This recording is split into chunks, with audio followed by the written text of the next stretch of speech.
Welcome back to Pasa Nashville. My name is Christina Allen, and we've been talking about the National Institute for Health on the All of Us research program, which has been awarded to the FiftyForward here in Middle Tennessee. And I'm talking to Kelsey Mahaffey as well as Gretchen Funk with FiftyForward. Again, thank you for being on the show and really explaining that this Nashville was awarded of one of 4 cities, a huge initiative to try to get a diverse precision medicine database. Is that correct? And so as you've been awarded and been educated on this, how is FiftyForward participating to try to get this, I guess, this mass database forward? We are putting your website on the screen for people to go there if they want to participate, but what are you looking for? Sure, thank you. Well, we thought that when we saw the opportunity to partner with NIH, it was very exciting for us. We are a direct service agency, so we work hands-on with older adults in all the ways we talked about. We also do advocacy. So that idea that this program was going to be intentionally inclusive, that it was going to start out by targeting folks that are sometimes left behind in research, older adults, ethnic minorities, racial minorities, disabled. We have a lot of folks that we work with that have some type of disability. So for us, it was very exciting that we could use all the partnerships that we have in Middle Tennessee to reach those folks, and then also even to develop ways that across the country those folks can be reached. So if we develop a strategy that works very well, we'll share that with NIH so that they could use it more widely, and some of the other community partners have shared strategies with us that we're now using. So it's been a very neat team approach that NIH takes. And so as they localize it on a national level, have they partnered with major other institutes with disabilities and other ones? And what are some of those examples? So a lot of their partnerships are with HPOs or healthcare provider organizations, which have hospital groups that they can target their patient care. What was neat with our program was a community outreach approach, trying to partner with communities and organizations that can kind of reach folks on the local level. So that is how we got involved. So the other partners with us are the National Alliance for Hispanic Health, which is based out of Washington, D.C. There's also DREF, which is the Delta Research Educational Foundation. Did I get that right? Also based out of DC, but also has international reach, targeting mainly African Americans in research and trying to get them involved. And then we also have San Francisco Hospital. What about on a local level? Local level, we actually have Vanderbilt involved in this initiative. So the exciting thing, and something we like to say and makes people feel a little more at ease, if you're not familiar with the National Institutes of Health, then hopefully you're familiar with Vanderbilt. And that localizes it a little bit. Yes, it sure does. And Vanderbilt was given the Head Data Research Center Award. So they are the main partner that is in charge of collecting all of the data and research for the program. Wow, that's a nice little giving you, I mean, that's a huge opportunity. It sure is. So what initiatives are you doing to reach local, not just, you know, like I said, the minorities, but the diversity within Nashville's and your initiatives? Yes, so we've kind of had a plan to start within our own FiftyForward centers and then slowly stretch that out, reaching out to all of our community partners, reaching out to other nonprofit organizations that serve communities that are underrepresented in research. We've really tried, recently we have an event coming up to celebrate the launch of the program on May 6th. And so we've really tried to invite vendors with different organizations that will represent these groups and hopefully start a partnership there that can get the word out about the program. And this event, May 6th, is at the Madison FiftyForward location. Is it going to just kind of explain what it is for the vendors, or is it open to the public as well? It'll be open to the public, so it will be a free community event. It'll be outdoor and indoor. So we'll have outdoor entertainment as well as food trucks and vendors, and then there'll be a speakers program inside, which will be from 3 to 4 p.m. And that will be streamed along with 7 other cities across the nation that are participating at the same time. So they will live stream some speakers. So if I want to sign up and I go to the website, which we have on the screen, what does that mean to me? Does it mean a 50-year commitment? Does it mean that they get to access my personal medical records? What exactly does that mean?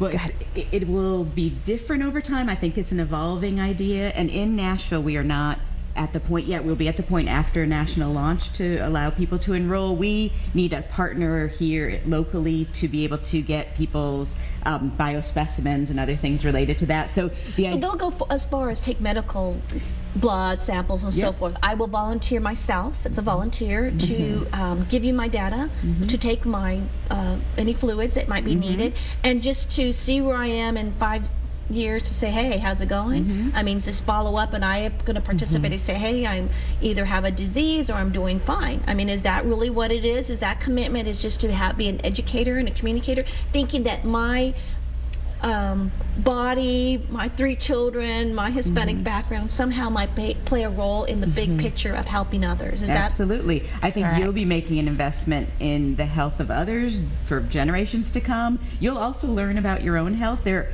is a lot of well thought out plans about return on investment for participants. So you'll learn more about yourself, how you I'm interested stack up. because I think you know, you go to the doctor and you're okay, but my sister passed away from a brain aneurysm. It's not, that was 2 years ago. It's not hereditary, but like none of us knew. I mean, it's fast, but would I have known something so that to me is interesting. If I can know a little bit more about myself with the trends in Alzheimer's. I mean, how there's just so much study. So there's an interest of me being over 50, but still young enough that I have 3 teenage girls that are driving me, you know, crazy. But that's stress too. You know, I'm wondering how that plays a role in my future or for my children. So I kind of like, it's kind of exciting to hear about something like this. And they will actually look at factors such as stress. So not just your health information, but where you live, environmental factors, your health, how often you are exercising, your eating habits, all of those things will be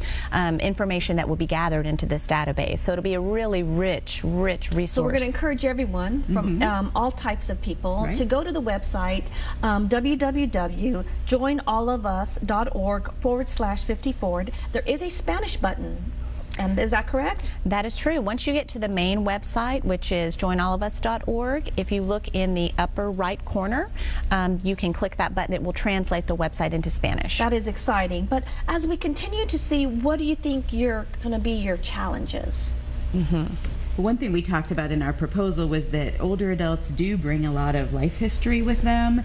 And that can be good, or that can be a challenge in that maybe they have some preconceptions about participating in medical research. There were some studies that did not go the way we'd all like them to have gone. So NIH is being very intentional about planning things very well so that this whole rollout goes well. But I think for us, being that trusted partner with older adults, they know us. I think that's very key, being trusted partner, and you probably typing it for them as older, you know, certain age do not do computers well, and so they're going to have to trust you and ask exact questions to stimulate them to think about their environment they grew up in and so forth. And our hope, we have to be very careful about not having access to any of their health data. So what we think about is we can actually help them to learn to be more comfortable with some of these devices. You know, as we sort of walk them through a process, that maybe that's another benefit that'll come to older adults. You know better how to interact with your iPad to do these applications and things. And how long is this study? I mean, is it long term? So yes, it is longitudinal, so it'll be 10+ years, and the hope will be if it might continue even farther than that if they're getting a lot of success from it, as they hope. Obviously with the National Institute of Health,